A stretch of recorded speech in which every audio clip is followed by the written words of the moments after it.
Então vejam só, estamos estudando o efeito regressivo. E aí eu terminei comentando a respeito de uma exigência que está contida no parágrafo 2º do artigo 1018. Ela é obrigatória nos processos físicos e ela é facultativa no processo judicial eletrônico.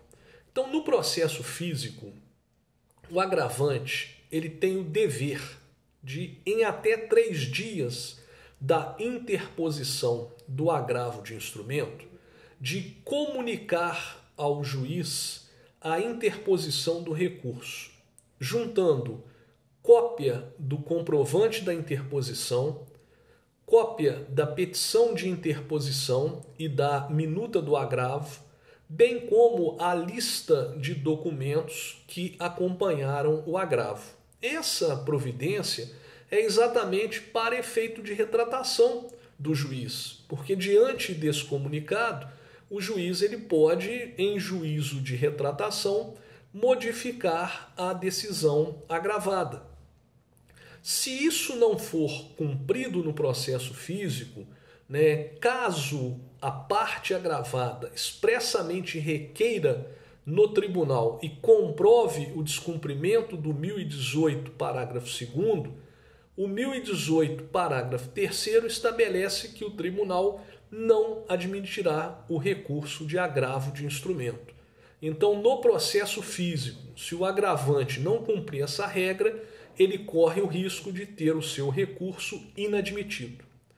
Pois bem, se o juiz ele voltar atrás, ele vai proferir uma nova decisão interlocutória. Como vimos, o agravo não será conhecido pelo tribunal porque o objeto dele foi modificado. A decisão por ele atacada foi modificada. Agora, quando o juiz volta atrás, modifica, altera a decisão interlocutória, ele profere uma nova.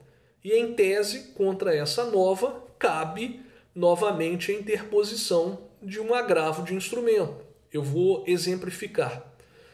Um usuário de um plano de saúde ajuizou uma ação contra o plano de saúde e pediu uma tutela antecipada para que o plano de saúde fosse obrigado a custear no início do processo as despesas para a colocação nele de uma prótese cardíaca, de um stent.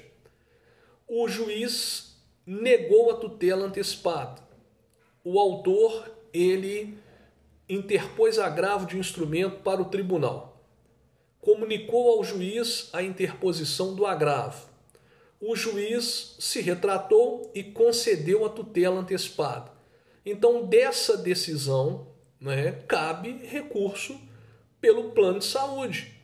O juiz voltou atrás e concedeu a tutela. O plano de saúde agora tem legitimidade recursal para interpor agravo de instrumento contra a decisão interlocutória proferida em juízo de retratação.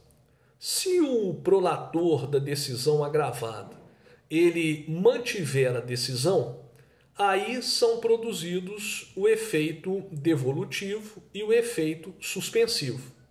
Com relação ao efeito devolutivo, creio que dúvida alguma há. Então, a interposição do agravo de instrumento transfere para o tribunal o conhecimento da matéria efetivamente impugnada através dele.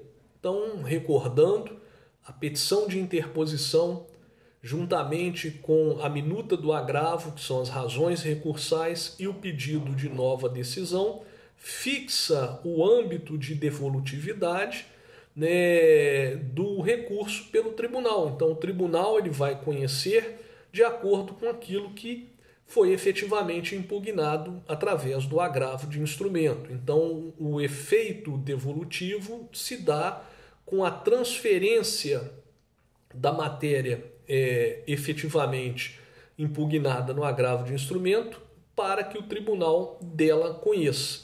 E, finalmente, o efeito suspensivo. Então, em relação ao efeito suspensivo, ele não se constitui numa regra no agravo de instrumento, o que significa dizer que a eficácia da decisão interlocutória ela é imediata. Então, proferida uma decisão interlocutória pelo juiz, ela produz imediatamente os seus efeitos. Então, a interposição do agravo de instrumento não vai gerar de início o efeito suspensivo. O efeito suspensivo, ele só será produzido caso o desembargador relator conceda. Então, diante de uma decisão interlocutória potencialmente capaz de causar um prejuízo processual para o agravante, de causar um prejuízo material para o agravante, é possível conceder o efeito suspensivo. E aí, nesse caso, a decisão interlocutória ela só vai produzir efeitos, ela só terá eficácia após o julgamento em definitivo pelo tribunal do recurso de agravo de instrumento. E é até mesmo possível se conceder o efeito suspensivo, suspensivo ativo, que é a antecipação da tutela recursal. Então, o desembargador relator ele poderá conceder o pleito que foi denegado pelo prolator da decisão interlocutória. Então, ele pode antecipar os efeitos da tutela recursal, o que é denominado pela doutrina de efeito suspensivo ativo. Exemplo, o autor ajuizou uma ação de cobrança contra o réu e formulou na sua petição inicial um requerimento de gratuidade de justiça. Juntou uma declaração de hipossuficiência econômica e também documentos comprobatórios da sua hipossuficiência econômica.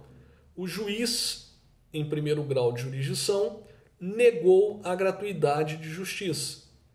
O agravante recorreu dessa decisão para o tribunal através de agravo de instrumento e pediu o efeito suspensivo ativo, ou seja, que o desembargador relator concedesse a tutela recursal.